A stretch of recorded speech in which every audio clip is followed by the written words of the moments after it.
Welcome, age of vintage society.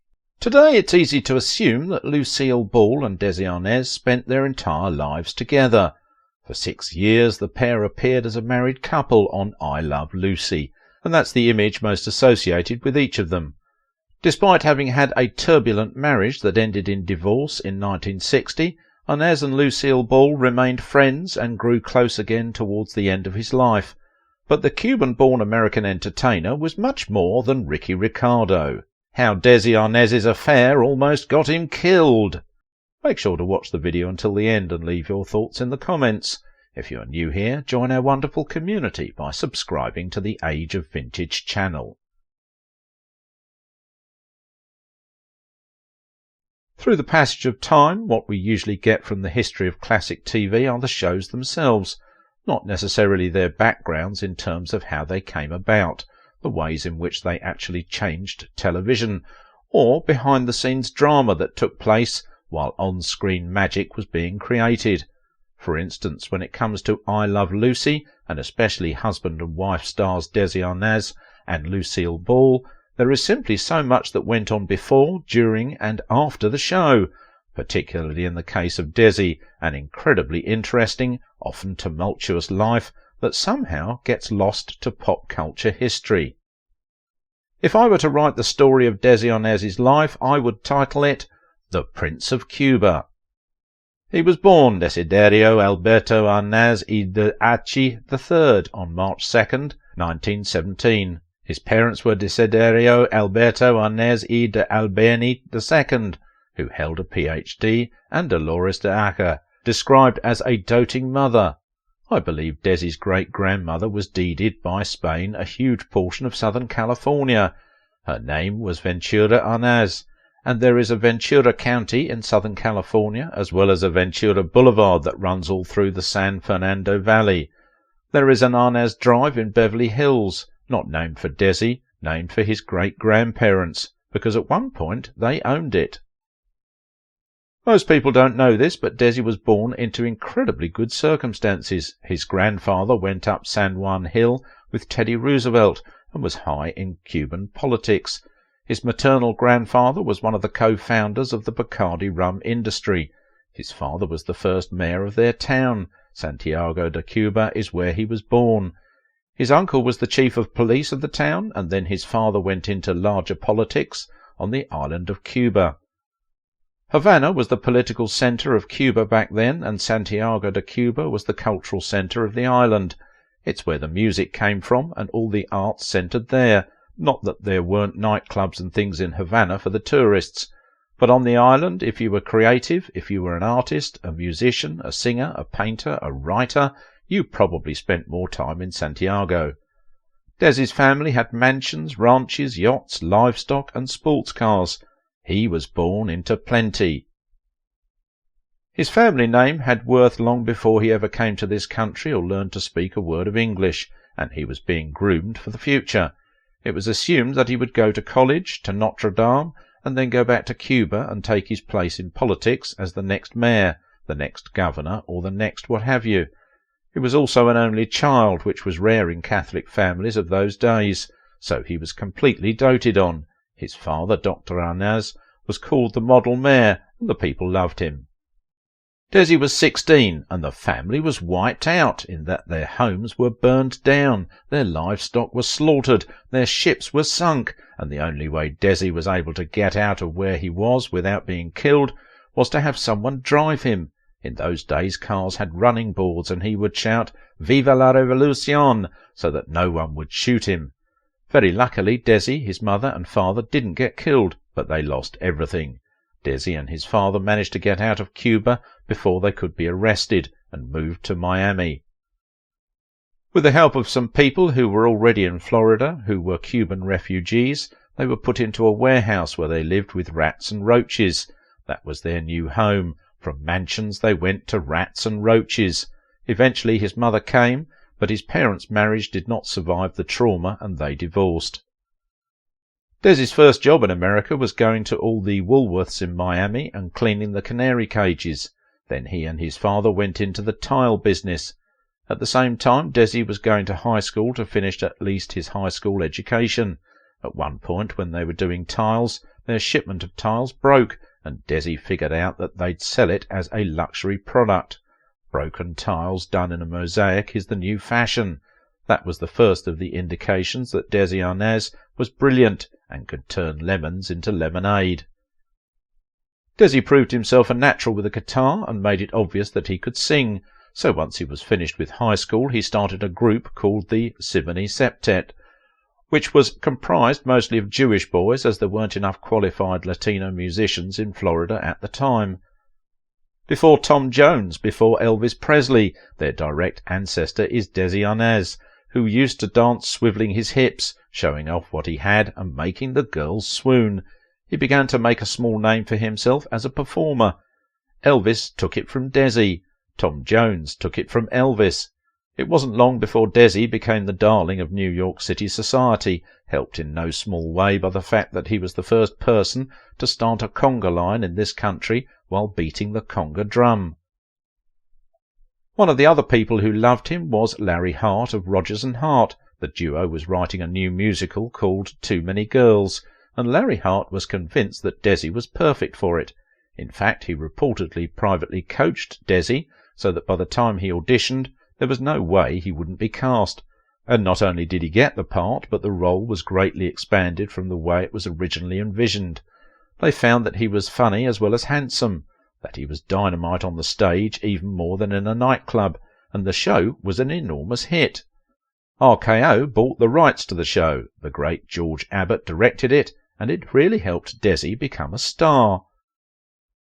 The movie version of Too Many Girls was released to theatres in 1940 and kept the basic plot of the romance between new college student Connie Casey and football player Clint Kelly, who begins as one of 4 bodyguards hired by Connie's father to secretly keep her safe, but gradually falls in love with her.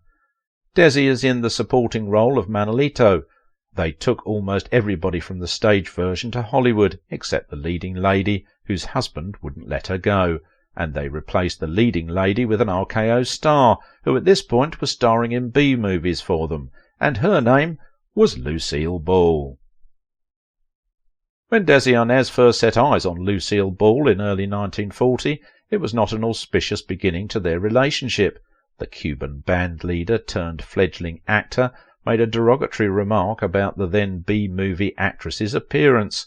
He wasn't impressed at all, noting that the 28-year-old Ball, 5 years older than Arnaz, was dressed for a role as a cheap burlesque dancer in the film Dance Girl Dance with Maureen O'Hara.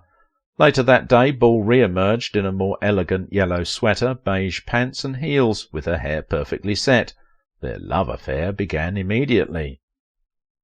Still, the couple, who a decade later would become immortalized as the wholesome Ricardos in the groundbreaking sitcom I Love Lucy, continued dating other people, almost up until their November 1940 nuptials. Arnaz allegedly shuttled Ginger Rogers, presumably pregnant with his child, Porter said, across the border to Canada for a late-stage abortion mere weeks before the wedding. Meanwhile, Ball had dalliances with a local politician she met in Milwaukee while on a press tour, and was still carrying on a fling with Henry Fonda that started in 1939. One morning he woke her up at 6:30 and said, "Let's get married." He blew off his matinee show at the Roxy in New York City, and they drove to Greenwich for an elopement without any friends in attendance or even a white wedding dress. When the newlyweds returned to the city later that day for a meeting with RKO president George Schaefer, Arnaz forgot to zip up his pants. Indeed, almost nothing about the beloved fictional I Love Lucy couple was real. Their charming, innocent relationship was created just for the show, in which Ricky, a burgeoning band leader, and Lucy, a madcap housewife, bantered and butted heads for laughs. The tempestuous union was rocky from the start.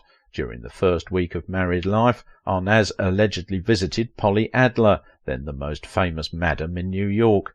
He seemed to have a predilection to cheap girls.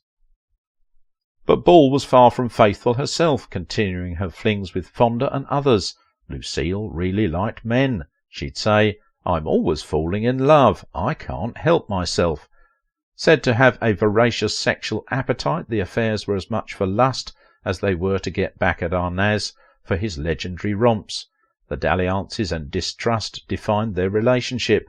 Ball even filed for divorce in 1944, which some believe was a tactic to show him that she meant business. But he knew the way to prevent the divorce would be to go home and throw her into bed. The divorce was called off immediately. Despite the theatrics at home, Ball's career was stalling. Behind the scenes, though, Arnaz bristled at playing second fiddle. People would call him Mr. Ball, and it was a big blow to his ego. He resented it, but the show was his gold mine. She was bringing in the gold. Another scandal would soon rock their marriage. In January 1955, gossip rag Confidential ran a story about Arnaz's liaisons with cuddle-for-cash babes at his Beverly Hills hotel bungalow. Ball, ever the statesman, deftly deflected the outsized media attention with humour by flippantly denying it. But it was painful because it was true. Indeed, the show was the only thing keeping them together. By the end of the show, the marriage was in total shambles. The last kiss they ever had was the last kiss of the last episode of their last show.